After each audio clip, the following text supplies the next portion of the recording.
The fog rolled in thick and heavy, blanketing the Newport coastline in an eerie, impenetrable shroud. I could barely see my own hand in front of my face as I stumbled along the deserted beach, my heart pounding in my chest like a jackhammer.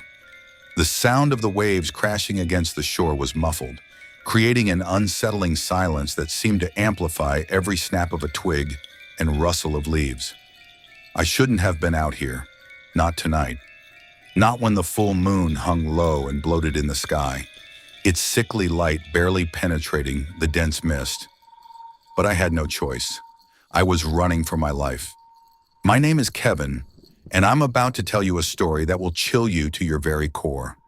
A tale of terror, blood, and a creature that should not exist. A nightmare that began on what should have been an ordinary night in Newport, but quickly spiraled into a fight for survival against an enemy I never believed could be real. It all started 3 nights ago. I had just moved to Newport for a new job at the local Marine Research Center. The quaint coastal town seemed like the perfect place to start fresh, away from the hustle and bustle of city life. Little did I know that beneath its picturesque facade, Newport harbored a dark and deadly secret. On my first night in town, I decided to take a walk along the beach to clear my head and get acquainted with my new surroundings. The sun had long since set, and a light mist was beginning to form over the water. As I strolled along the shoreline, breathing in the salty air, I heard a sound that made my blood run cold. A howl. But this was no ordinary wolf's cry. It was deeper, more guttural, and filled with an almost human-like anguish that sent shivers down my spine. I quickened my pace, telling myself it was probably just the wind playing tricks on me. But then I saw it, a massive, dark shape loping along the edge of the forest that bordered the beach. It moved with an unnatural speed and grace, far too large to be any normal animal. For a brief moment, our eyes met across the expanse of sand, and I saw a glint of intelligence in those glowing yellow orbs that was far too human. Panic seized me and I ran. I ran faster than I ever had in my life, my feet pounding against the wet sand as I made a beeline for the safety of the town. I didn't stop until I reached my small rental apartment, slamming the door behind me and collapsing against it, gasping for air. I tried to rationalize what I had seen. Maybe it was just a large dog, or my imagination running wild in an unfamiliar place. But deep down, I knew. I had seen something that defied explanation. Something that shouldn't exist outside of horror movies and campfire tales. The next day, I went about my business as usual, trying to shake off the lingering fear from the night before. But as I walked to work, I couldn't help but notice the somber mood that seemed to hang over the town. People spoke in hushed whispers, casting furtive glances over their shoulders. When I arrived at the research center, I overheard 2 of my new colleagues discussing a gruesome discovery on the beach. A body torn to shreds in a way that no human or known animal could have done. My blood ran cold as I listened to them describe the scene. It was exactly where I had been walking the night before. Had I narrowly escaped becoming that poor soul's fate? As the day wore on, more whispers reached my ears. This wasn't the first death. Over the past few months, several people had gone missing or been found dead under similar circumstances. Always around the time of the full moon. Always with wounds that defied explanation. That night, I couldn't sleep. Every sound outside my window made me jump, imagining yellow eyes peering in at me from the darkness. I spent hours researching local legends and folklore, looking for any explanation for what I had seen. And that's when I found it, the legend of the Newport werewolf. According to the stories, dating back centuries, a curse had been placed on the town by a vengeful witch. Every full moon, a resident of Newport would transform into a bloodthirsty beast, hunting and killing until the sun rose. The identity of the werewolf changed with each cycle, making it impossible to predict or stop. I scoffed at first, dismissing it as superstitious nonsense. But the more I read, the more the pieces seemed to fit. The timing of the attacks, the nature of the wounds, the eerie howls that echoed through the night, it all aligned with the legend. As dawn broke, I finally drifted off into a fitful sleep, my dreams plagued by visions of razor-sharp claws and gnashing teeth. The next evening, I was jolted awake by a blood-curdling scream coming from somewhere down the street. Heart racing, I peered out my window to see people running in panic, their faces etched with terror. And then I saw it again. The massive wolf-like creature bounding down the middle of the road, its jaws dripping with fresh blood. In that moment, all doubt vanished from my mind. The legend was real. The Newport werewolf was on the hunt, and no one was safe. I grabbed my phone, keys, and a small flashlight and bolted out the door. I had to warn someone, had to do something to stop this nightmare. But as I ran through the chaotic streets, I realized that the town was already in the grip of panic.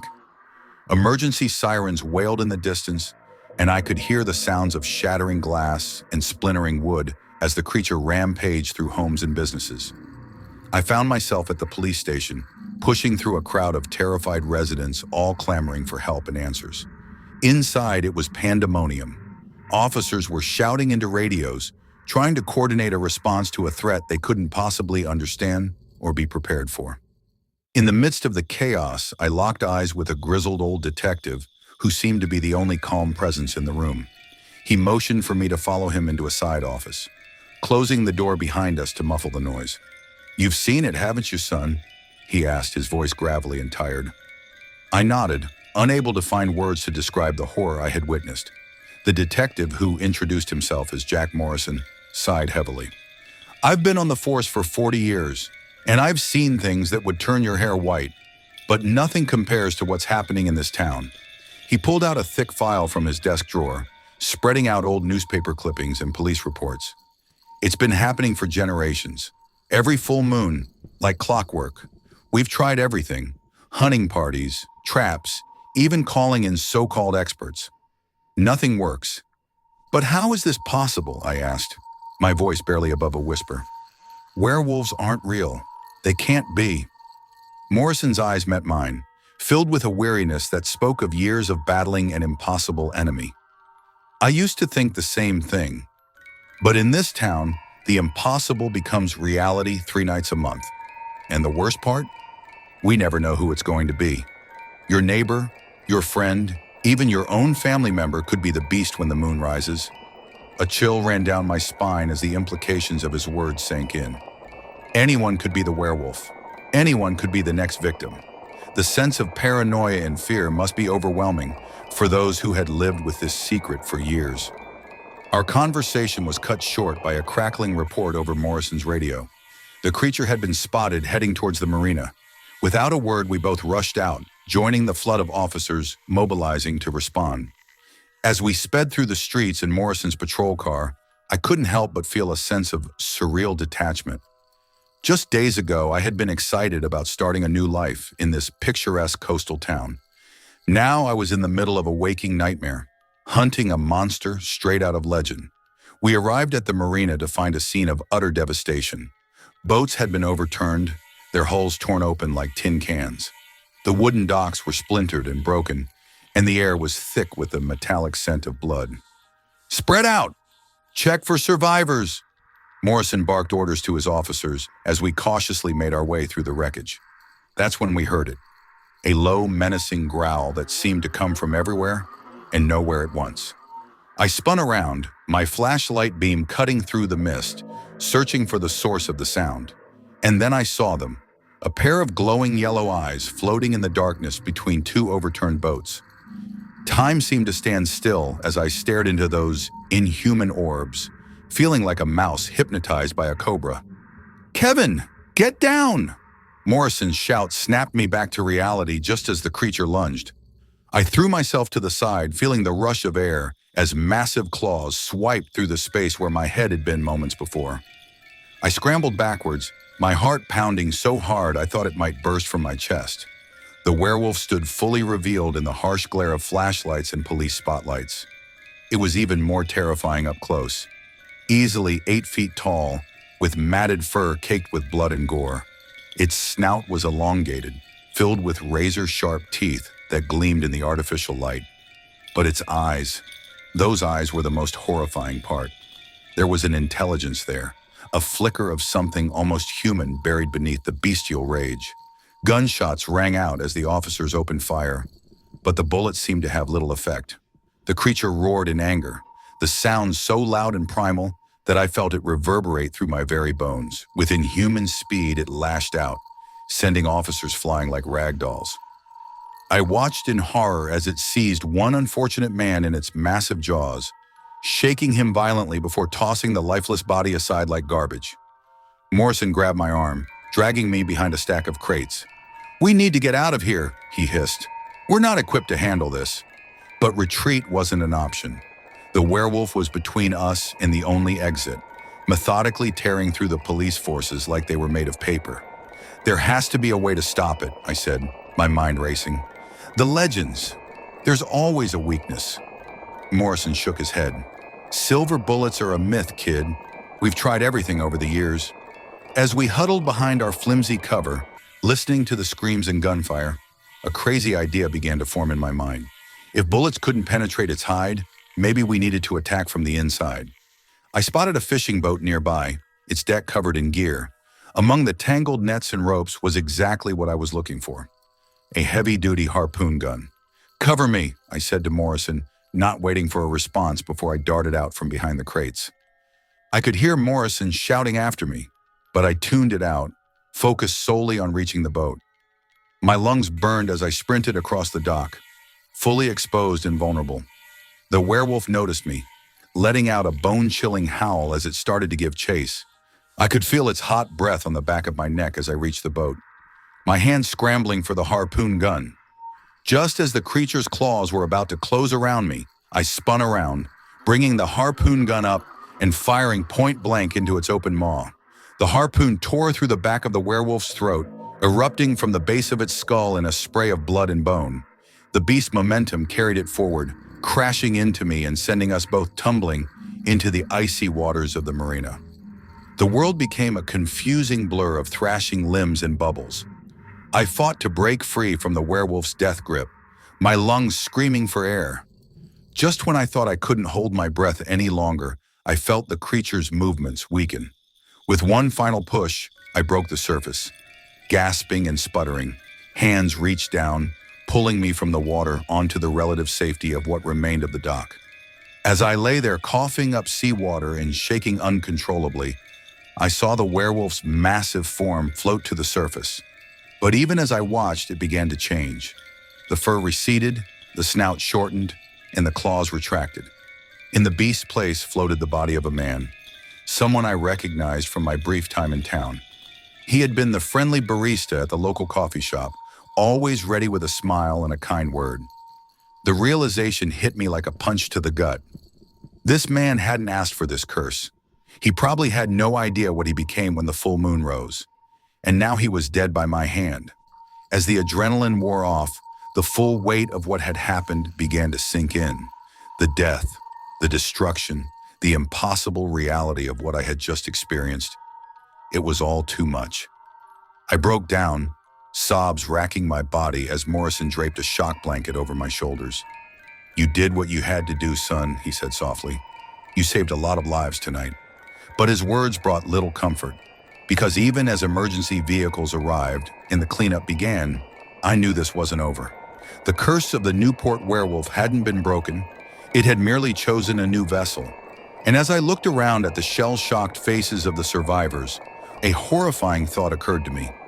What if in killing the werewolf, I had somehow taken on the curse myself? Would I be the one to transform when the next full moon rose? The following days passed in a blur of police interviews, media circus, and sleepless nights. The official story was that a rabid bear had somehow made its way into town, causing the destruction and deaths. Those of us who knew the truth were sworn to secrecy, the weight of the town's dark legacy now resting on our shoulders. I thought about leaving Newport, running as far away as I could from this cursed place, but something held me back. A sense of responsibility, perhaps, or a morbid curiosity to see if my fears about becoming the next werewolf would come true. As the days ticked by and the next full moon approached, the tension in town was palpable. Everyone watched everyone else with suspicion, wondering who among them might be the next to transform. The night of the full moon, I locked myself in my apartment, chains and restraints at the ready. I didn't know if I would change, but I wasn't taking any chances. As the moon rose, bathing my room in its silvery light, I waited with bated breath. But nothing happened. The night passed without incident, and as dawn broke, I felt a mix of relief and confusion. If I wasn't the werewolf, then who was? My question was answered by a series of terrified screams echoing from the street below. Heart pounding, I rushed to the window to see people running in panic from a massive, fur-covered shape that was all too familiar. The curse hadn't been broken. The werewolf lived on, with a new host continuing its reign of terror over Newport. As I grabbed my coat and headed out to face the nightmare once again, I realized that this was my life now. I had become entangled in a centuries-old battle against an evil that defied explanation. The Werewolf of Newport would always be there, lurking in the shadows, waiting for the moon to rise and unleash its bloodlust upon the unsuspecting town. And I would be there too, standing as one of the few who knew the truth, ready to fight back against the darkness that threatened to consume us all. For in Newport, every full moon brings not just tides, but terror. And in this fog-shrouded town on the edge of the sea, the line between man and monster blurs with each passing night. The story of the Newport werewolf is far from over. It's a tale of cursed souls, shattered lives, and a town forever changed by the beast that stalks its streets. And as long as the moon rises full and bright over the coastal cliffs, the howl of the werewolf will echo through the night, a chilling reminder that some legends are all too real. As I stand here on the beach, the fog swirling around my feet and the sound of distant howls carried on the wind, I know that my fight is far from over.